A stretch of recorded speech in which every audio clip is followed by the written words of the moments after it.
Hello and welcome to Dark and Stormy Book Club. It's June and it's time for what we're reading. Enjoy. I'm Ann Dart. I'm Tracey Stormy. And I'm Kathy Knight. And together we are It Was a Dark and Stormy Book Club, a podcast for mystery lovers. Welcome.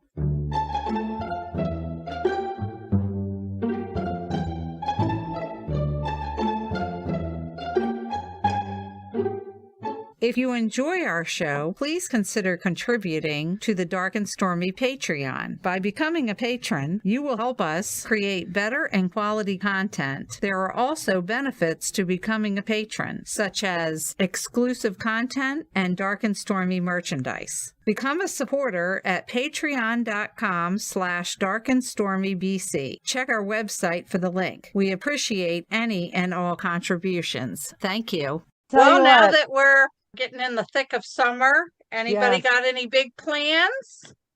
I'll be doing conferences and I'll actually be signing in Chincoteague during the pony swim.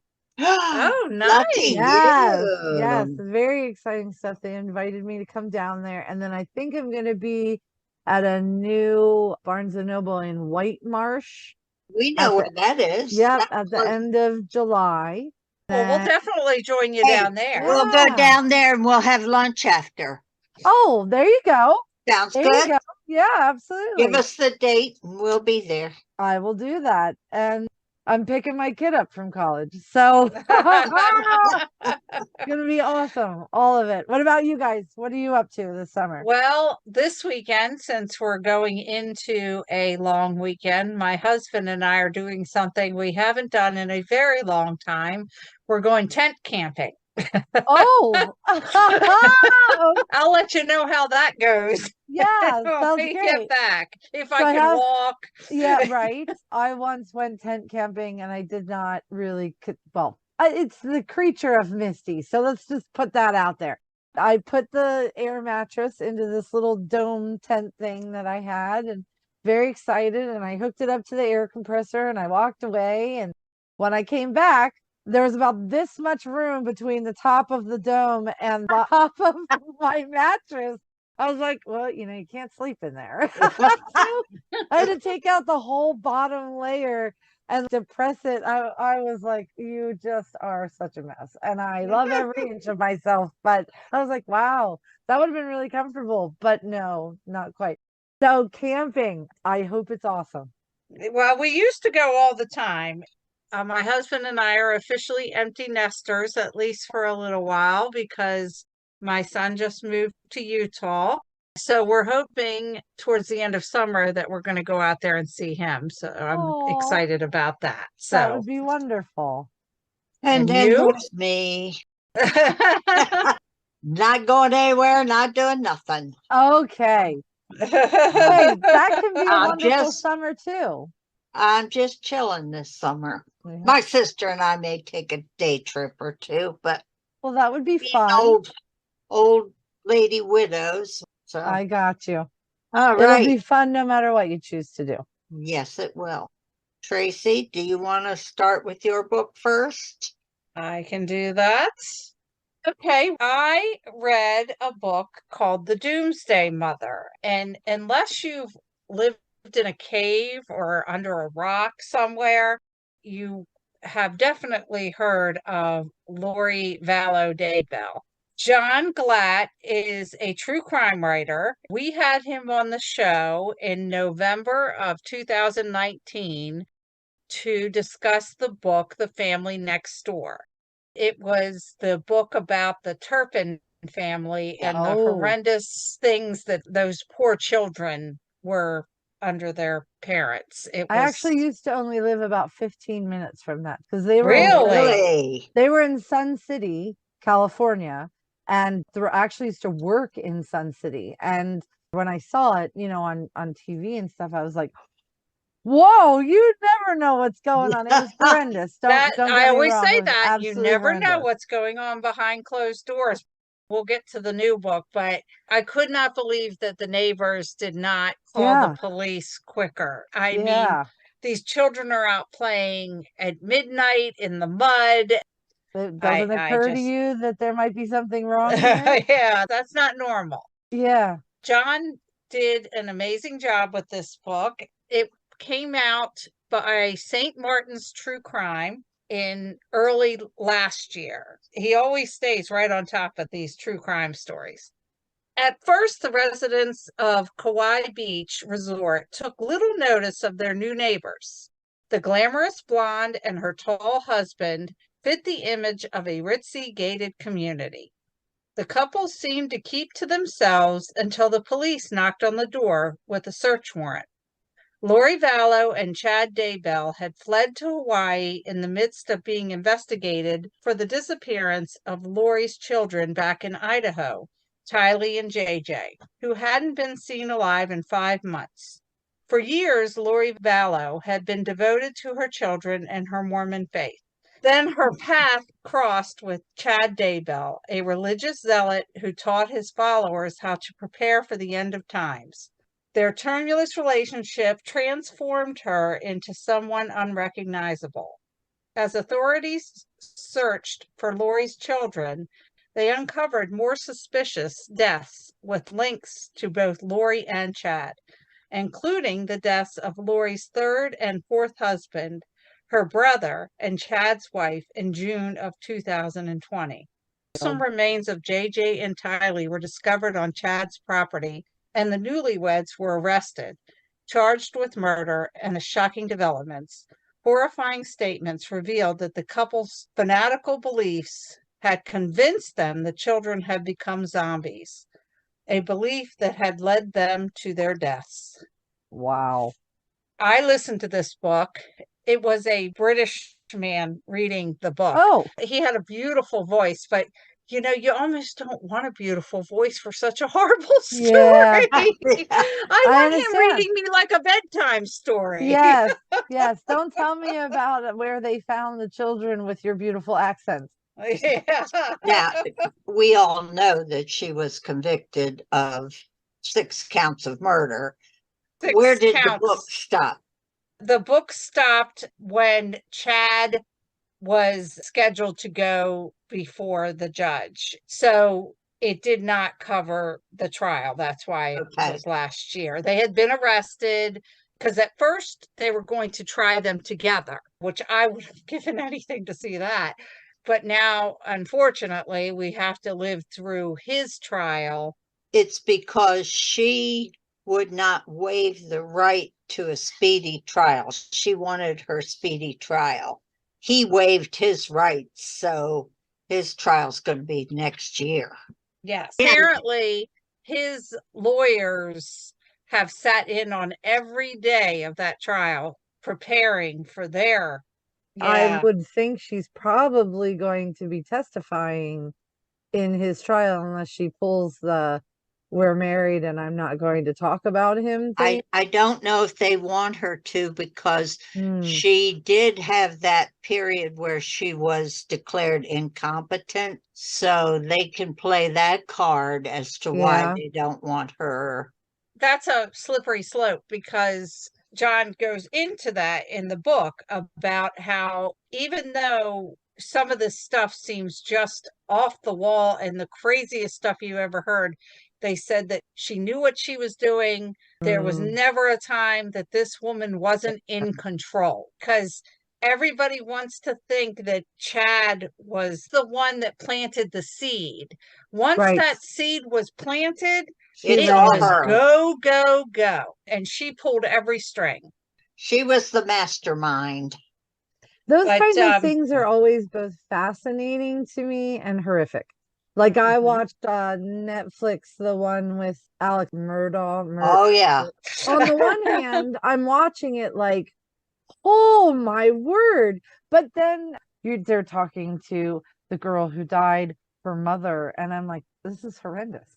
While it's fascinating, because I think sometimes though I do better watching the ones that the murder was like 30 years ago, so that Yeah, anybody yeah. they talk to because is, it's hard to wrap around that we Yes. walk amongst these people. yes, My husband and my son worry about me because I'm obsessed with true crime. But I told them it's it's just like being in the ocean and being afraid of sharks. I want to hold know on. about that shark. Just as an aside, today they are talking to Alex Murdaugh about Yes, death of that young girl. yes. Because apparently Alex Murdaugh and his father were trying to stop the kids from saying anything to the police Yeah. and tried to blame two of the other kids that Yes, were they there. did. Yep. And, Yep. Well, they were in the, I mean, per the documentary, they met those kids in the hospital Yeah, they and hadn't started even saying, don't say a word. And it We was got your not back. my, We got yes, your and back. it was not my son driving that boat. It's this person over here who we will get them off. But I just, Yeah. I don't want it to be my kid Yeah. who is the one who's going to be on the stand. And I was like, wow. You and I, we've watched all of the shows with the high affluent family who has control of all the strings because they do. And I've always read that as fiction. It's like Dallas or The Young and the Restless with Nikki and Victor, and they always have all, but I always have looked at that as that would never happen in real. I mean, somebody's blowing that out of proportion. No, they're not. It does. Alex No, Murdaugh no. put the kibosh on that one. And so did Lori Vallow, Daybell. Yes. But anyway, John Glatt, a best-selling author of true crime books, provides a detailed account of the events leading up to the disappearance of Vallow's children and the investigation that followed afterwards. Glatt's writing style, I don't know how to describe it. It's informative, but it reads like a novel. He's an excellent writer. It kept me very entertained. It provides the reader with a clear understanding of the complex case. He delves into the background of Vallow and in the involvement in the cult, which I found fascinating. And there's a new podcast called Trust Me. It's two women who have been in cults, and every week they have people on that have been subject to cults, or they talk about all the different ones. And their tagline at the end of it is, if you think you couldn't fall for this, you are sadly mistaken. I haven't had a chance to listen to it because I've got so many podcasts I listen to, but I do plan on listening to it. But anyway, overall, The Doomsday Mother is a gripping and disturbing true crime book that sheds light on a tragic case. Glatt's writing is clear and concise, making it accessible to both true crime enthusiasts and casual readers. That's what I mean. If you pick this book up and never knew anything about this and nobody told you it was a true crime, you would just think you were reading a very disturbing novel. Oh, interesting. I am fascinated. I will absolutely be picking that up because I've watched several true crime documentaries on it as it's been going along. And I love reading or listening to that kind of stuff. So I will definitely be on the lookout for that. You mentioned the Murdaugh family, and he has a new book out, Tangled Vines, Power, Privilege, and the Murdaugh Family Murders. Oh, that's one to read. Yeah, so I'm definitely going to be picking that one up as well. There are just so many different pieces of that too, like with and the Lori it's Vallow. changing still. Yeah. Yeah. Not everybody's nice. Yeah. I know. And you want them to be, you want to look at that kind of stuff and think fascinating, but no. Nah, because nobody how would you do that. Well, think back to your life, and when you meet somebody and then you think they're this person, and then later on you find out there's something completely different. Oh, yeah. And we've all had examples of that. I had a girlfriend that I used to work with who I thought her and her husband had the most perfect relationship there ever was. They were like relationship goals for me. Right. And I just ran into her last week, and come to find out they're divorced now, and I hadn't seen her in years because he was a raging alcoholic and is in liver failure. I told her, I said, you just don't know. And as women, a lot of times we suffer in silence. Yep, we I do. was fascinated on the Murdaugh one with the wife, her Yes. piece in that. Then transfers to this book would be more about the wife. She is not in the background following along behind him. He may have started stuff, but she, like you said, was pulling many of those strings. Mhm. So to look at it from that perspective, because it usually, although a lot of times the story is the guy was doing the bad things, the wife was aware of She some of did. it, or Yeah. not sure, or stuck there because he would take her out if she tried to leave. And so that's a lot of times of stories that we're used to reading or listening to. So then to go into the nope, this was definitely the mom. And it was definitely the wife. She might have been suggested to, but she was the one who took the initiative. I would be interested in reading that And too. we're very lucky that we live in today's day and age because there's so much footage. 50 years ago, you didn't have the ability just to see her being interviewed by police and she's flirting with them and Yeah, because she thinks she's all that in a bag of chips. It's right. just she just thought she was beautiful and like Think that she had when done her that, Lori. husband right, Well, Lori. when her husband was shot, she's standing outside talking to the police and she's kind of joking around, and here she's got her husband dead in the house. But then what got me is not so much her but that her daughter, who eventually becomes a victim, is covering for her. And Yeah. it's like, what kind of hold did she have Yes. on her Those as children. as a young adult because Yeah. she was not a child. Right. no, Yeah. it's- Crazy stuff. Yep. I will definitely be picking that up. Thank you. Anyway, if you'd like to learn more about John and his books, his website is John Glatt. That's GLATT.com. Awesome. Good. Hopefully, Mom, you have something a lot lighter. Ah, Well, I do. okay. The book I'm going to report on is by an old friend of ours, Paul Papa. His book is called Rossi's Gamble. It's by Stack Group, LLC, and it's been out for a little while. There are 3 books in the series, and this is the second. When Meyer Lansky makes you an offer, how can you refuse, even if it's one you don't want? The Highwaymen, a group of grifters and con men, have come to Las Vegas, and it's up to Massimo Max Rossi, the Sands Hotel and Casino's newest house detective, to stop them before they hit. But finding a group that specializes in hitting quick and getting out fast isn't as easy as it sounds. Even if Rossi does find the highwaymen and identifies the leader, is he willing to help fill a hole in the desert? Ooh. Rossi is forced into a choice he does not want to make.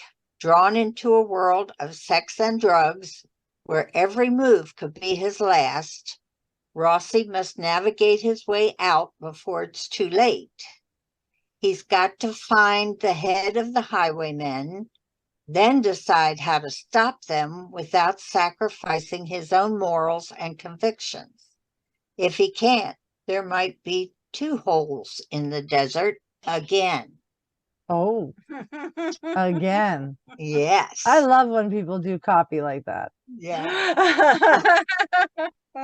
Well, Paul Papa, when he writes a book, it's about the old 1950s Las Vegas when it was the place to go and the place to be seen.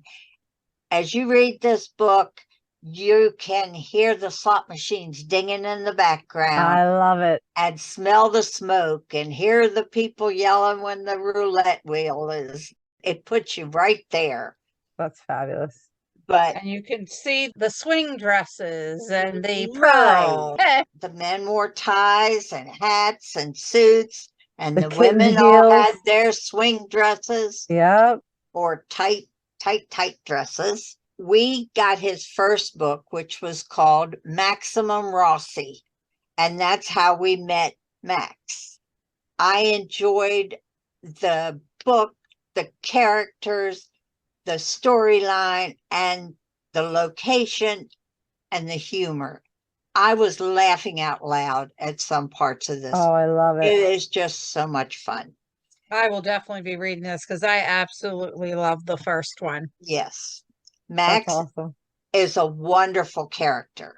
His father is, quote, quote, connected to the mob, but Max doesn't like to let people know that he's related to somebody connected. He does have to call his dad a few times during this book for advice, but he doesn't like to spread it around. Mm. And when I think of Max, first I thought maybe a Jimmy Cagney, Mm-hmm. but then Humphrey Bogart just fits that bill. He's a tough guy when he has to be, but he's also a gentleman when the ladies are around, course. even when they give him a lot of trouble. And they give him a lot of trouble. in Yes, this they do. book. That's awesome. There's It- something about going back in time, and I'll be interested to see how this works out. I'm writing a book that's going to be steampunk Victorian. yeah. And for yeah. whatever reason, I have far less trouble torturing my characters when they're no longer here, or if it's not during the current time. Because, like, if you ask me to write a contemporary, look, I write the Tallies. I love her. I put her through some emotional things.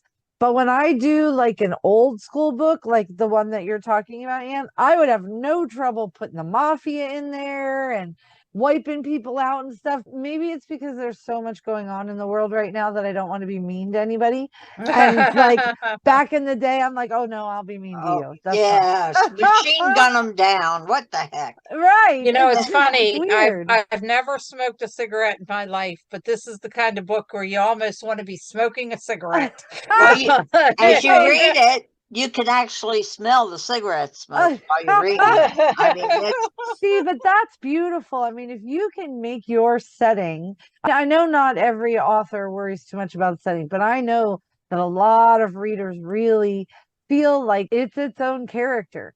it And, is. you know, Las if you Vegas can is part of this book. bring it Not out, just Las Vegas in the past, which is It's so glamorous. like I said, the heyday in Yeah. the 50s.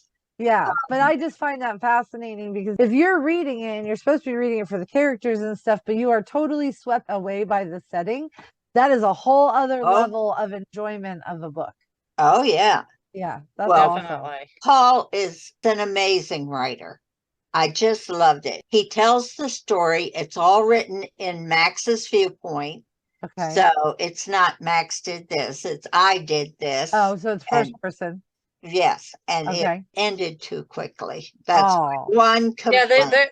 they're very quick reads. okay. Yeah, because you can't put them down.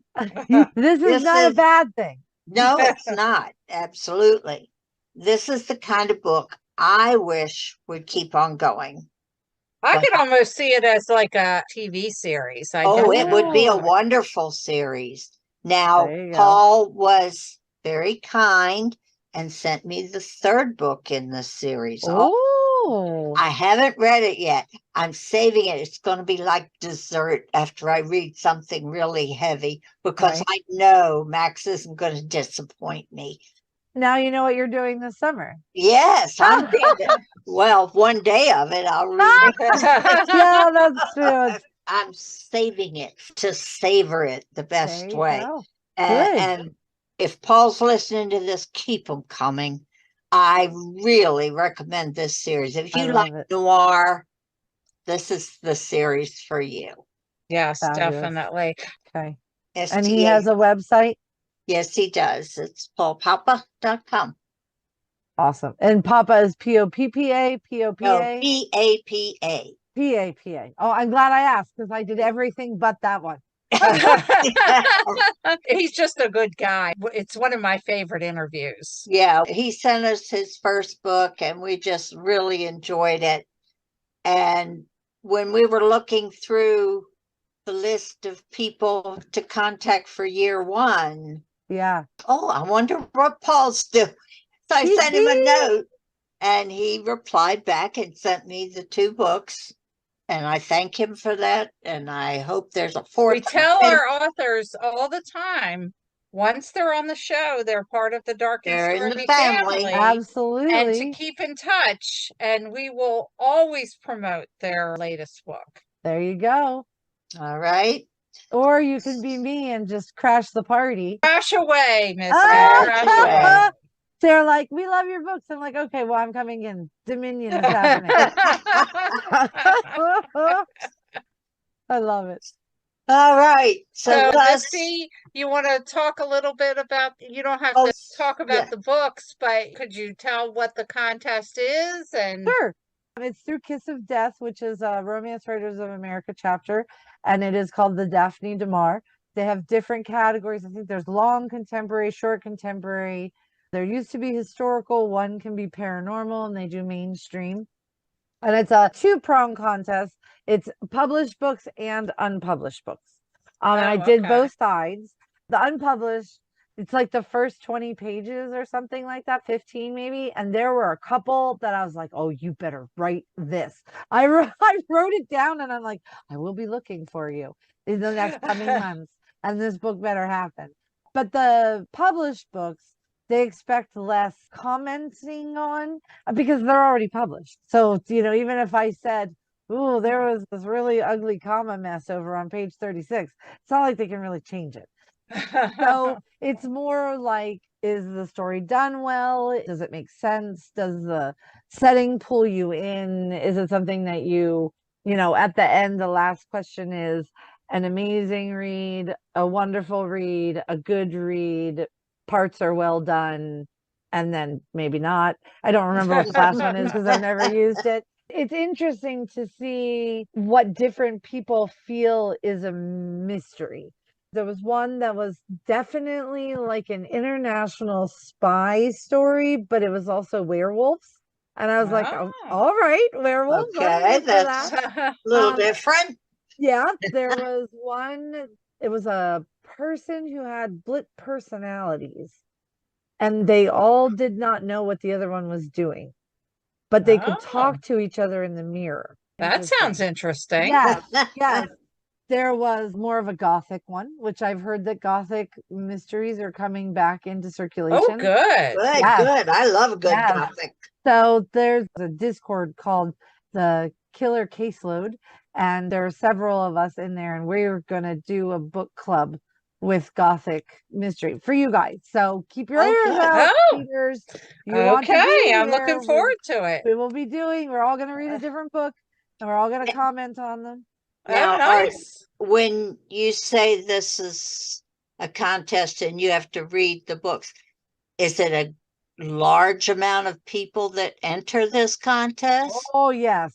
There are a lot of people. And the prize is actually a crystal skull, which why not? And, the ability to say that you have won or placed or finaled in. So it's not structured the way the Agathas are. The Agathas are by nomination. You have to get people to nominate you. Then people need to vote for the ones that are nominated.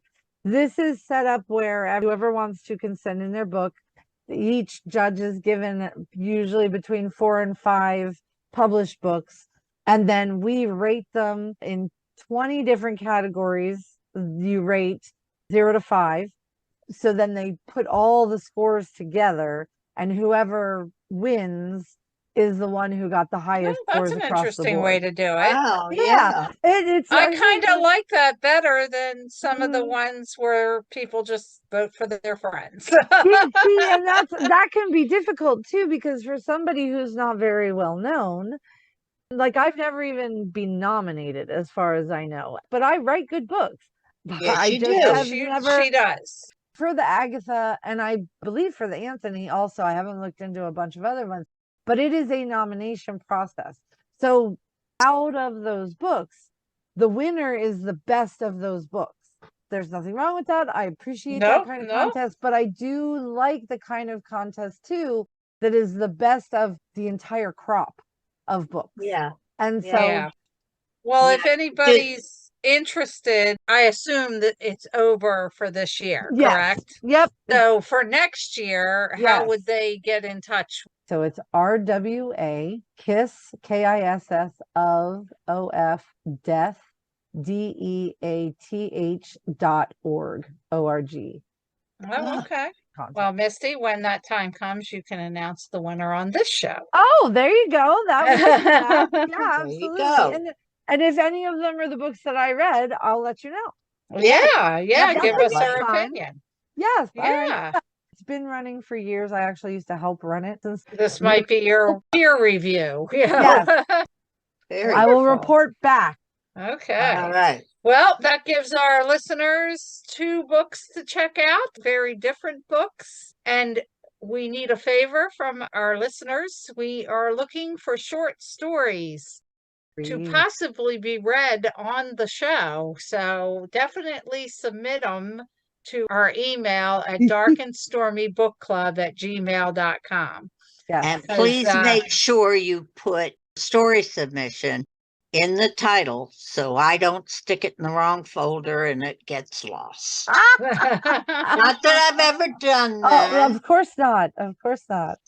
we are looking for approximately 3,000 words. Or less. Because we're taking a few breaks this year, like we usually do, and we usually just play older episodes, but we'd like to entertain our listeners while we're taking a breather. We will pre-record those, so I think that'll be a lot of fun. I think it's going to be a blast. I can't wait to see what we get in. Yeah. Yeah. Entertain me. Yes. Come on now. Let You me entertain See, you.